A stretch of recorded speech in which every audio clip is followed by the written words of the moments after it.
मसीह में आप सबको सलाम। खुदावंद आपको और आपके ख़ानदान को बरकत, सेहत और तंदुरुस्ती अता करे। मसीह यसु नासरी के नाम से आमीन। हमारे लिए आज की तिलावत हिस्कियल नबी की किताब 17 बाब 22 से 24 है। मैं पस्त दरख्त को बुलंद करता हूँ। खुदा बाप, बेटे, रूह कुद्दुस के नाम से आमीन। मालिक खुदावन यूँ फरमाता है कि मैं हाँ में ही देवदार की बुलंद चोटी से लूँगा। मैं उसकी ऊंची ऊंची डालियों में से एक नरम कोंपल काट लूँगा और उसे ऊंचे और बुलंद पहाड़ पर लगाऊंगा। यानी मैं उसे इस्राएल के एक ऊंचे और बुलंद पहाड़ पर लगाऊंगा, तो वो शाखें निकालेगा और फल लाएगा और आलीशान देवदार बन जाएगा। उसके नीचे सब परिंदे बसेंगे, सब पारदार जानवर उसकी डालियों के साए में बसेरा करेंगे और मैदान के सब दरख्त जानेंगे कि मैं ही खुदावन हूँ, जिसने बुलंद दरख्त को पस्त किया और पस्त दरख्त को बुलंद किया और हरे दरख्त को सुखा दिया और खुश्क दरख्त को सरसब्ज किया। मैं खुदावन ने कलाम किया है और मैं ही कर दिखाऊंगा। पाक कलाम के पढ़े और सुने जाने पर खुदावन की बरकत हो, खुदावन का शुक्र हो। आमीन। आज का ज़बूर पढ़ा जाएगा। ज़बूर 91, पहली आयत से तीसरी, 13 से 16 आयत। जमायती जवाब।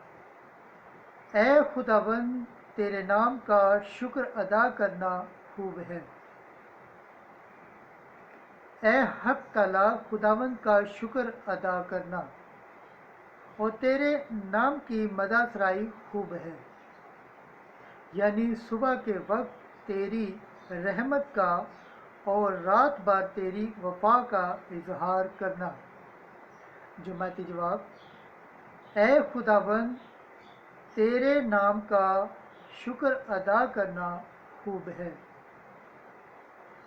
सादक खजूर की तरह लहलहाएगा, वो लुबनान के देवदार की तरह बढ़ेगा।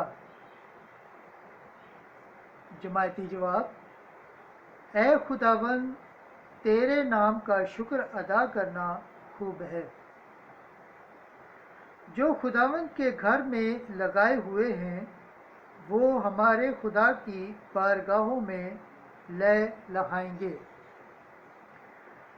वो बड़ी उम्र में भी फल देंगे, वो तरोताज़ा और सरसब्ज होंगे, ताकि जाहिर करें कि खुदावन क्या ही रास्त है और कि उस मेरी चट्टान में कोई नाराज़गी नहीं। जमायती जवाब। ए खुदावन, तेरे नाम का शुक्र करना खूब है। खुदावन के पाक कलाम पढ़े और सुने जाने पर खुदावन की बरकत हो, खुदावन का शुक्र हो। आमीन। नाराए हम्द।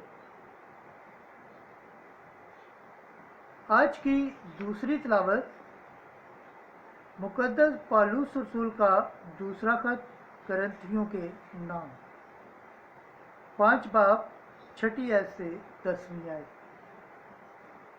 ख्वा हम बदन में सुकूनत रखते हैं, ख्वा खारिज हैं, हम आमादा हैं कि खुदावन को खुश करें। ऐ भाइयों, हम हमेशा खातर जमा रहते हैं और ये जानते हैं कि जब तक हम बदन में साकिन हैं, खुदावन से खारिज हैं, क्योंकि हम बल ईमान से और ना के अयान से चलते हैं। हमारी खातर जमाई है और हम बहुत चाहते हैं कि बदनी सुकूनत से खारिज होकर खुदावंद के यहाँ साकिन हो जाएं। इसी वास्ते हमारी बहुत कोशिश है कि क्या साकिन क्या खारिज उसको खुश करें, क्योंकि वाजिब है कि मसीह की मुंसलिक अदालत के हजूर जाकर हम सब हाजिर हों, ताकि हर एक जो कुछ उसने बदन में होकर किया हो, ख्वा नेकी ख्वा बदी, उसका बदला पाएं। खुदावंद के पाक कलाम पढ़े और सुने जाने पर खुदावंद की बरकत हो, खुदावंद का शुक्र हो। आमीन। नारे हम्द। बीज खुदा का कलाम है, मसीह बोने वाला है।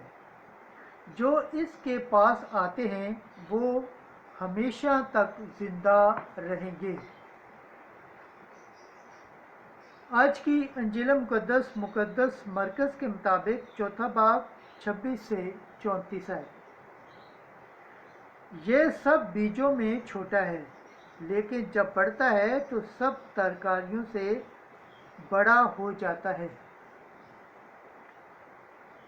एक दिन यीशु ने हजूम से कहा, खुदा की बादशाही ऐसी है जैसे कोई आदमी ज़मीन में बीज डाले और रात को सोए और दिन को उठे और बीज उगे और बढ़े, और वो जाने भी ना कि ये कैसे होता है। ज़मीन खुद ब खुद फल लाती है, पहले पत्ती फिर बाल, बाल में पूरे दाने, और जब फल पक जाता है तो वो फौरी दरांती लगाता है, क्योंकि काटने का वक्त आ पहुंचा। फिर उसने कहा कि हम खुदा की बादशाही को किस से तशबीह दें या किस तमसील से उसे बयान करें।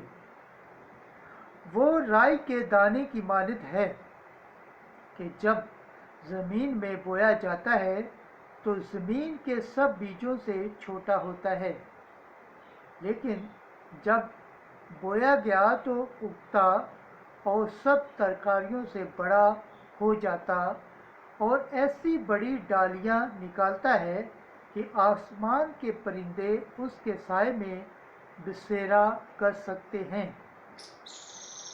और वो ऐसी ही बहुत सी तमसीलों में उनकी समझ के मुआफिक उनसे कलाम करता था और बेतमसील उनसे कुछ ना कहता था, लेकिन तन्हाई में अपने शागिर्दों को सब बातों के मानी बताता था।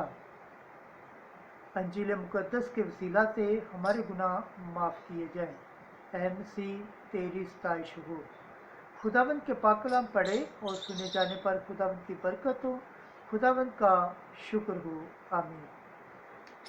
खुदा बाप, बेटे और रूह कुद्दस के नाम से आमीन।